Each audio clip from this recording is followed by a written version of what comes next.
Sveiki visi, su jumis aš Zita Baskienė, life coach arba gyvenimo mokytojas. Šiandieną iš serijos Matricos dėlionės – konsultacijų į moteris. Išklauso visą informaciją, moteris 36 kode, yra finansų išbandymai, viską reikia padaryti pačiai, joks vyras neuždirbs, niekas net neš, reikia padaryti pačiai, uždirbti, pasididinti. Socialinė užduotis psichologija, reiškia gebėti kurti komfortą kitiems pagal pašaukimą ir sociume padėti kitiems, įkvėpti kitus, užjausti, suprasti, palaikyti.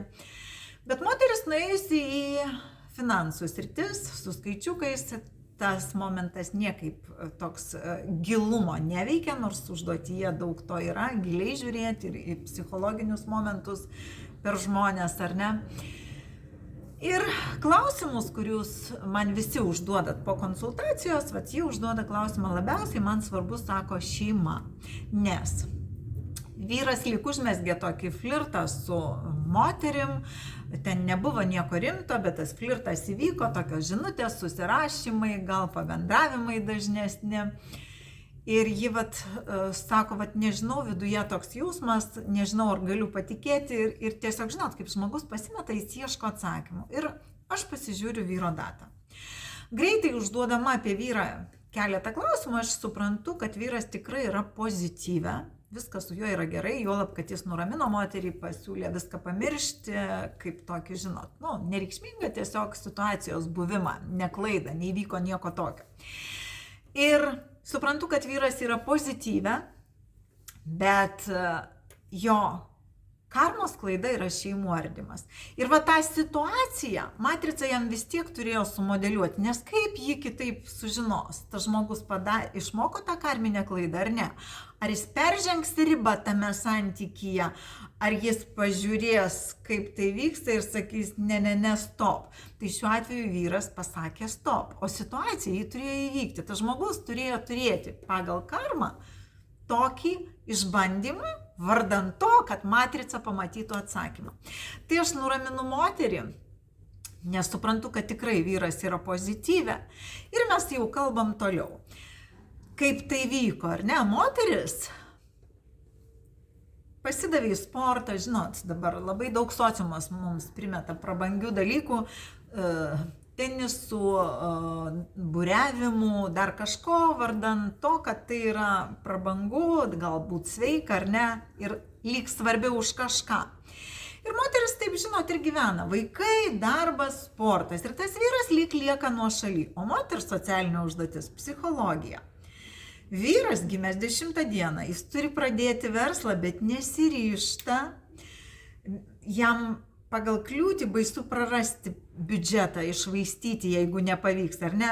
Moteris turėjo būti psichologas, palaikyti, įkvėpti, padrasinti ir padėti vyrui, giliai pažiūrėti ir padėti vyrui ryžtis padaryti tuos dalykus.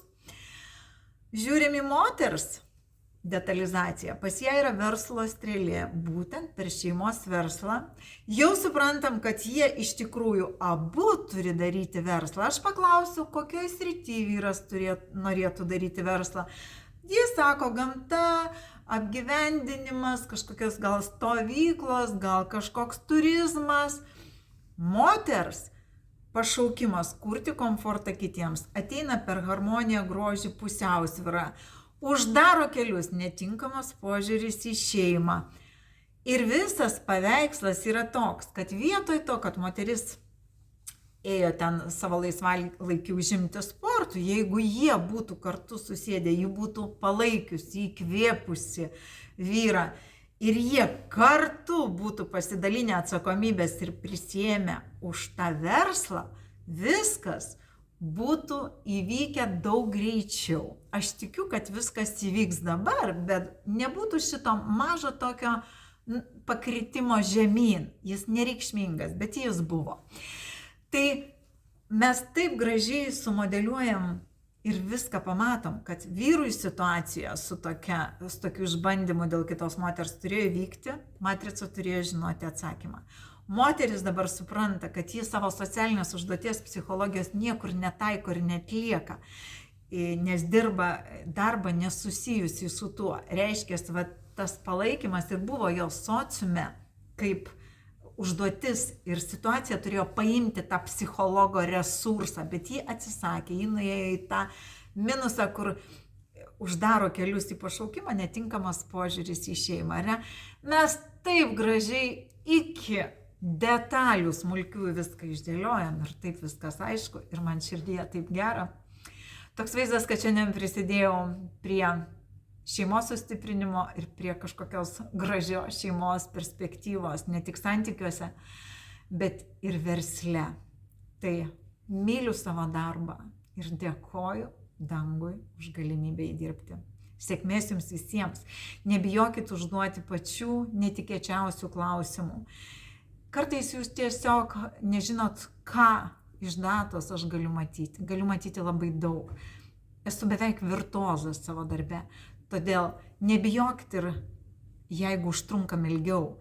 Laikas, jeigu mes užtruksim ilgiau, jis neapmokestintas. Jo vertė yra tame, kad aš kažką galėsiu padaryti dėl jūsų žinojimo. Arba jis turi vertę tik tada, kai jis yra vertingas. Ir man daug verčiau yra užtrukti konsultacijoje ir rasti atsakymą, negu pabaigti laiku ir nueiti gerti kavos. Tai gyvenimas yra gražus. Ačiū Jums.